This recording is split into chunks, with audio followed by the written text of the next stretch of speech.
Starting to feel like a Laker? I am a Laker. I'm definitely a Laker. I feel it, and I'm happy as hell to be one. If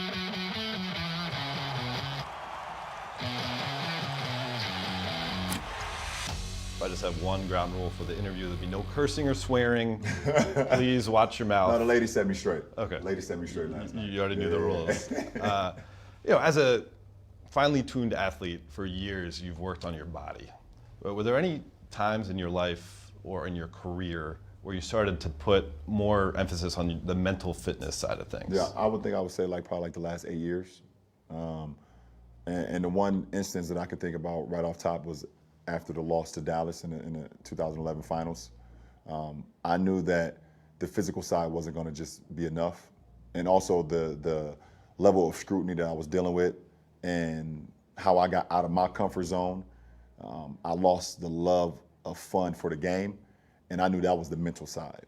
And once I started to not only build the physical side, which I pretty much knew how to do, but also elevate the mental side of it, not only just I don't want to say the mental side of the game, but the mental side of the approach, the physical fitness of the mind, and how to have the mind as strong no matter what's going on, no matter the circumstances, no matter the scrutiny, no matter the adversity, to always kind of be even keeled. I think that's when it kind of changed for me. We've seen you in heated playoff series be sitting on the bench, completely still, completely calm, eyes closed, collecting yourself. How have mental exercises like that helped you succeed in your career?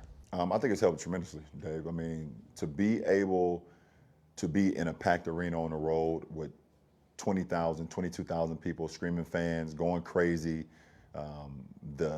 the level of the pressure of the game, to be able to find a moment, 2 minutes or 1 minute or whatever, 30 seconds, to be able to just to close my eyes and just kind of relax myself and calm myself, take deep breaths, give myself an opportunity just to have an inner personal self. It's meditation, basically. Has worked tremendously for me in my career. When we talk about the playoffs, I think back to the last time you made it, 2018.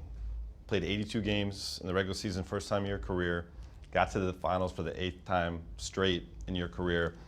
And it seemed like the special sauce in between games was sleep for you.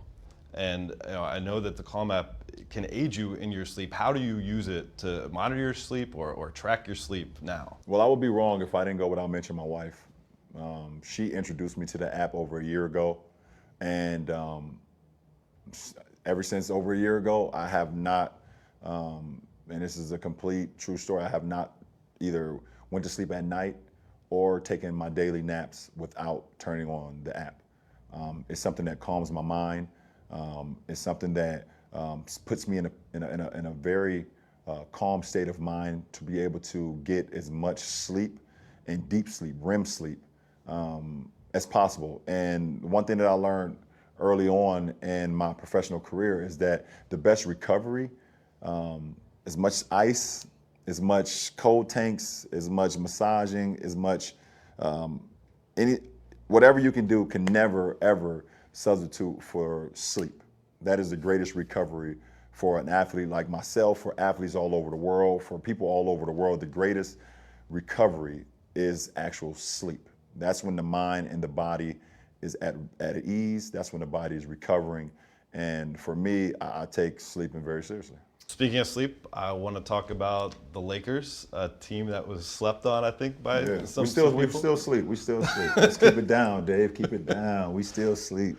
Well, I mean, listen, you guys are taking team photos on the plane, ugly sweater party, a lot of team camaraderie off the court. On the court, you and Anthony Davis became the first pair of Laker teammates since Shaquille O'Neal and Kobe Bryant to go 70-plus points in back-to-back games.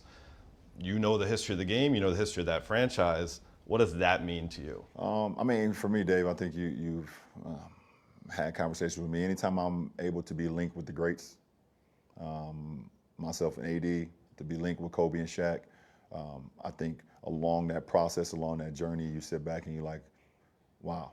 Because when we're in it, we have no idea. We had no idea what we were doing. We're just trying to win ball games, put ourselves in a position where our teammates feed off us. But when you have moments like that throughout a season, or throughout your career. Sometimes you're able to sit back and appreciate it. Sometimes you're not. But to hear it from you and to see it is pretty cool. And I mean, we love our team. You know, it starts with me and AD both on and off the floor, how our approach is both on and off the floor, and it trickles down to everybody else. But everyone is an MVP. Everyone has a role on our team, and everyone's accepting their role and being an MVP in their role, and you can't ask for more than that. And you've accepted a new role. Year 17, playing point guard for the first time in your career, leading the league in assists. I want to know, is there like some sort of washed king list that you keep at home in the summertime, all the people that were casting aspersions? What's fueling this run for you? I think myself. I mean, I'm fueling myself. My teammates is fueling me. My kids is fueling me. And the list is fueling me as well. But, you know, for me, to be able to be in a position where my teammates trust me to handle the ball and be the point guard, I have not done it since probably like 2 weeks into my rookie year. I did it for a little bit, and Paul Silas knew that I needed to be on the wing. But for me to do it in my 17th year with the amount of minutes that I've played, with the amount of games that I've played, and my teammates to trust me, it means a lot. LeBron, you mentioned your family fueling you. Of course, you're a family man, raising 3 beautiful children. Yeah. Your wife, Savannah, your oldest, Bronny, is going to be traveling halfway across the country with Sierra Canyon High School to play against your alma mater, Wow. St. Vincent, St. Mary. I know you hope to get there, weather permitting. Yeah.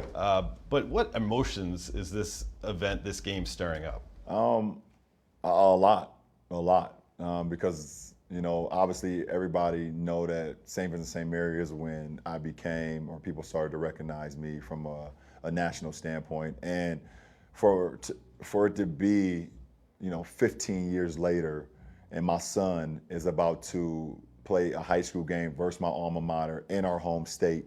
The only thing that would have been more emotional is that if my son was playing St. Vincent St. Mary at the LeBron James Arena in Akron.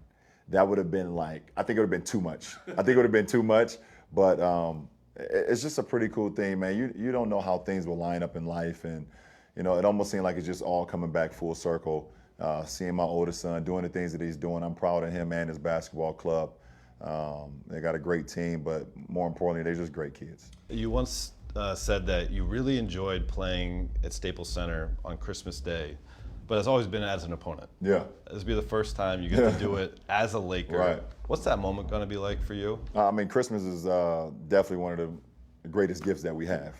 You know, one of the best dates that we have. And for me to be a Los Angeles Laker and play inside Staples Center, to see all that purple and gold, to have all our families there, for us to be able to, you know, to play the game that we love. I mean, it's a beautiful thing. It's not much more that you can ask for. For me, personally, being a basketball player, being a Laker, and hosting a home game inside of Staples is going to be one heck of a day. Of course, you guys are playing the team that you played on opening night, one of the few teams to get your number this year. But they're going to be fully healthy this time around, with Paul George now playing. Can you just break down that matchup? What are we going to expect to see on the court? I mean, I don't know. I mean, it's 2 fierce teams for sure. It's 2 competitive teams, 2 competitive coaching staffs, and so I mean, you can expect a lot of competition. And may you know, the best team that night wins. You don't know how the ball is going to go in. You don't know what's going to happen as far as who's going to play well and things of that nature. But you know, both teams want to win, but it's not the end of the season. It doesn't mark what the team is going to be for the remainder of the season on a Christmas Day game, but both teams will definitely want to play well. Thanks for watching ESPN on YouTube. For more sports highlights and analysis, be sure to download the ESPN app. And for live streaming sports and premium content, subscribe to ESPN+.